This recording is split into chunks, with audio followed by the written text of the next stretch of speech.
Alright, yet another lathe project. This one's a little different, however, because this is a wood lathe. Although it has some features that I haven't seen on a wood lathe before. They remind me of metal lathe features. I'll talk about some of those. What moved this project to the front burner is that a good friend of mine or to whom I owe a pretty big favor, mentioned that he was interested in getting into wood turning.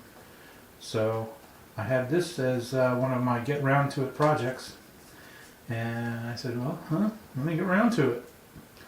And so this is on deck.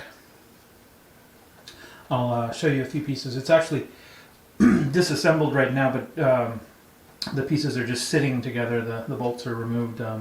I just now transported it from the other storage area to this bench top here to start working. I apologize for the furnace noise. That's just what it is like out here. One thing that I've never seen outside of metalworking machinery is the beveled ways. That's pretty neat. And this headstock operates, I mean, I think this could be swapped right into a metal lathe. And maybe they did. Maybe this is a Montgomery Ward's, by the way. I'll show you the badge later.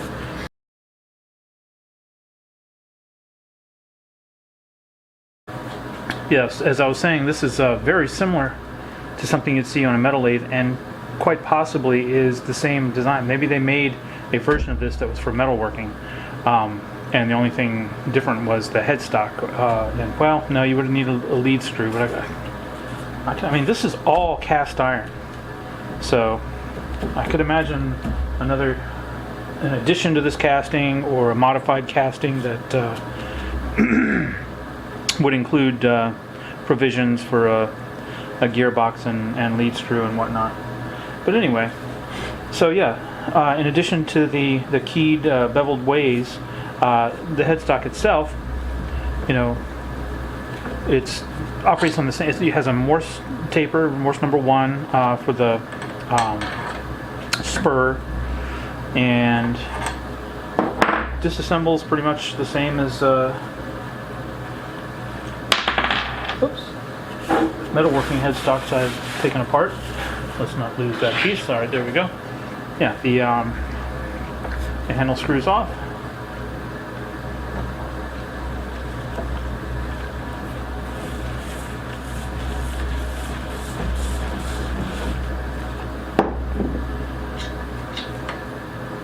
And you can see it operates on a reverse thread mechanism inside of the quill.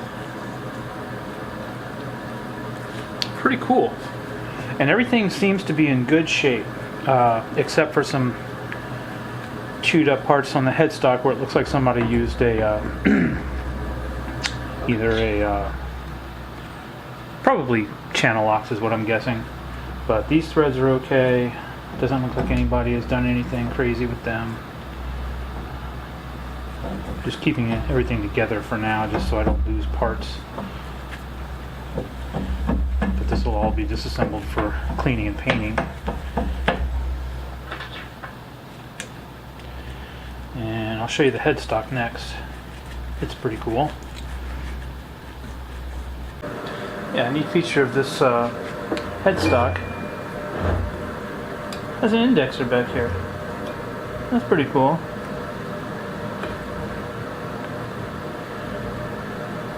Now something is going on here. I believe the correct position for this is back here. Just looking at the way this indexer works, it seems like that would, and maybe even a little further back this way, I think would seem correct. So I've got to disassemble this area here and see exactly how this all is supposed to fit together. But I mean, the bearings feel good. There's little to no play as far as that's concerned.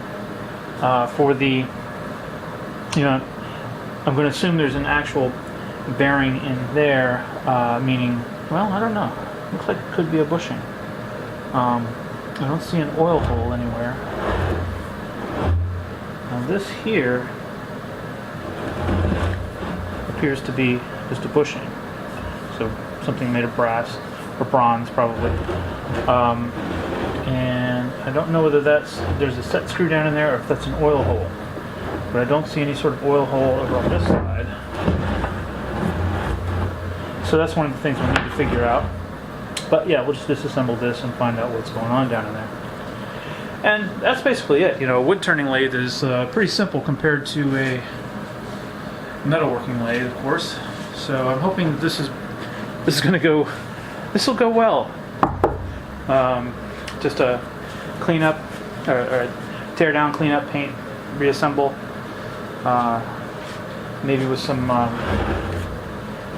put some things on the metal lathe and try to polish out some of this. Is where I was talking about somebody's obviously had a pair of channel locks or something, or a pipe wrench or something on here and here, messing with it, which, you know, that's unfortunate, but that's old machinery. You're almost bound to find something like that. So yeah, I'm gonna disassemble and see what we got.